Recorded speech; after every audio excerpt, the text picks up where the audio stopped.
Hello, everyone. Welcome back to Manage the Wild. I'm your host, Nick Madsen. There's a lot going on. Cracker shells firing into fields, hazing out deer and elk, and cougar calls are coming in. So this week has been pretty busy. Last week, though, was a little exciting. I haven't had time to sit down and talk about it yet, but I got a call about 7:30 in the morning from the biologist, and he said that there was a cougar sighted near a cemetery. And I said, "Are you sure?" And because we get a lot of these. And he said that it walked a few yards in front of law enforcement, city law enforcement. And so we need to go in and see if we can locate it. So that was about 7:30. I got there by 8 o'clock. And we were searching all the different trees, all the different apartments, because it was up by Utah State University. And we just, we could find tracks, but we couldn't locate it. Then another call came in that it had moved about a half a mile from us and was in a yard there. So we run up to that place and we locate it. And it was laying to the side of the house, but at the time we didn't have a trap or we didn't have any drugs on us. So the biologist had to run back and grab all that. So my job, being the only one from the biology side with the division, is to work with law enforcement and make sure landowners or the people who are in the neighborhood are staying safe. Try to encourage them to walk on the different side of the street, or to just not progress down the street that we're trying to block off. Our whole goal is to keep that cougar calm. Obviously, that cougar knew that something was going on, and they just didn't like it, but it didn't feel comfortable moving anywhere else. That's probably some of the most difficult time right there, is when you're waiting for the drugs to arrive, trying to keep the whole situation calm, trying to notify everybody in the neighborhood to stay inside, keep their dogs inside. And everybody in this area had dogs, I swear. Everywhere we went, dogs were barking constantly. And so it was just that common theme of making sure that we are communicating. This is going to be a little excerpt from the interview that went about as well as it could have. You know, you're dealing with a wild animal. They can go all kinds of directions, do all kinds of things. Luckily, we were able to get it in a place where it held tight, and we were able to get a dart in it. It, however, gave several homeowners a good scare, including the couple that was home in that house there as the cat. So we were able to get it cornered in an area. The drugs arrived, and we loaded up the drugs, which takes a minute. And everybody's wanting you to hurry, but you're dealing with ketamine and a few other drugs, and so you just got to be careful the way you're doing it. So it's not as quick as people want it to be. We get the dart, the drugs loaded up, we get it in the dart gun, and we know where it's at, and we start walking, and immediately that cat bails. I don't know what set it off, but it just took off. And so you're working with law enforcement, you're working with homeowners, and you're trying to observe. We ended up bringing in a houndsman in this case, just because if we did lose the cougar, we wanted to be able to find it, because obviously it's in a location that we were concerned about. So we moved. We get a call from law enforcement that it's moved just another block over. We get it, and we get the shot set up the way we want it. We can see the cougar down an alleyway. It can see us. And that's when it starts getting more chaotic, because we're trying to pick out a location. The biologist needs to dart it. We're trying to pick out a location. And everybody in the background is looking down the alley, and they can see this cougar. You don't want to overshoot it. You don't want to undershoot it. And sometimes these guns are a little finicky if you don't have the yards correctly.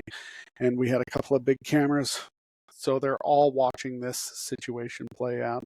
But we had a division of a wildlife officer there, as well as the biologist and myself, and we were able to find a good alley to shoot through. Sam was able to peek around the house where he could see the back part of the body of the cougar, and the cougar couldn't see him.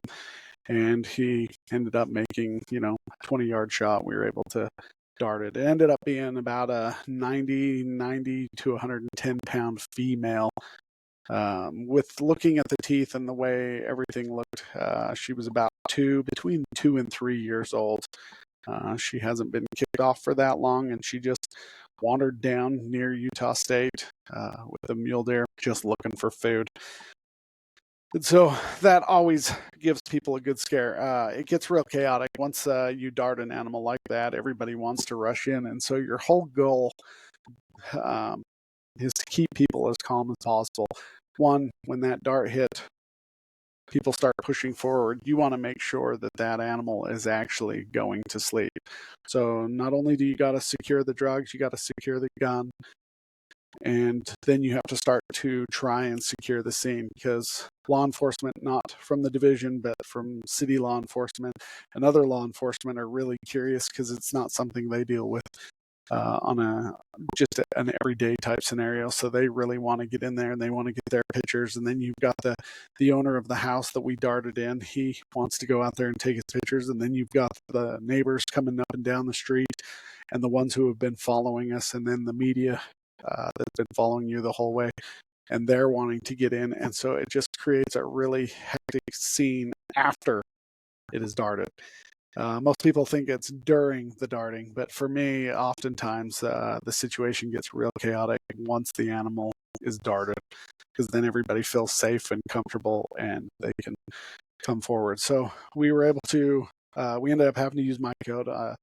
We didn't have a stretcher for the Cougar, and so we didn't want to carry it just looking like we had just shot it and killed it. So I took off my raincoat, and we used, because my coat's big enough, because I'm big enough, and we used my coat and we brought it to the barrel trap, and we were able to put it in the barrel trap, and we took it to a different facility to be able to do a health assessment on it. The one thing that's interesting, that's a previous departure from what we used to do, is when you would dart a cougar, you would hurry and go in and you would immediately try to reverse it. And when these cats were coming out of the MCAT, is what they call it, it's medetomidine and ketamine, they were kind of like droopy and bobbing back and forth, and they weren't really with it for quite a while. What we found out since they first started doing this with that mixture is you got to wait about a half hour before you reverse it. What was happening is we were reversing the drugs, but it hadn't fully been taken into the system yet. So the drugs hadn't been fully brought into the system, and it was fighting the drugs that we were trying to reverse. This one, we took it to a facility behind a gated area so we could do a health assessment on the Cougar.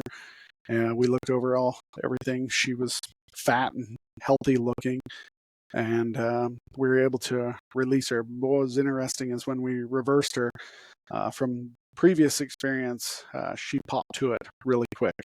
And she did at first have a little bit of that head bob, but then after about 5 minutes out of the reversal, she was up and looking around and fully aware. And so we had a crazy situation turn out to be a pretty good situation, and everything went well.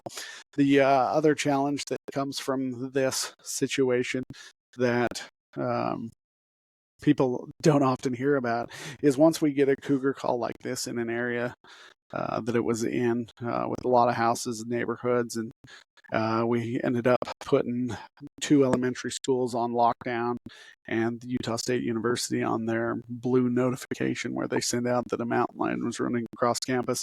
We get a lot of calls afterwards that people are all of a sudden seeing cougars everywhere. And maybe they are, maybe they aren't. But we do go out and we check every call to verify that it isn't a cougar.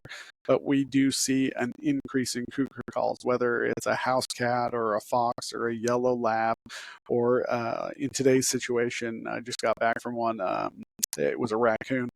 But people, they start to see a lot of things, or they are noticing things that they haven't previously noticed. So it's kind of interesting. But it ended up going really well. Biologists did a really good job. Law enforcement did a good job of controlling the scene and making sure everybody was safe. And it was a good week to start start my job at. So it was a very interesting one. All right, you guys have a great day. Stay wild.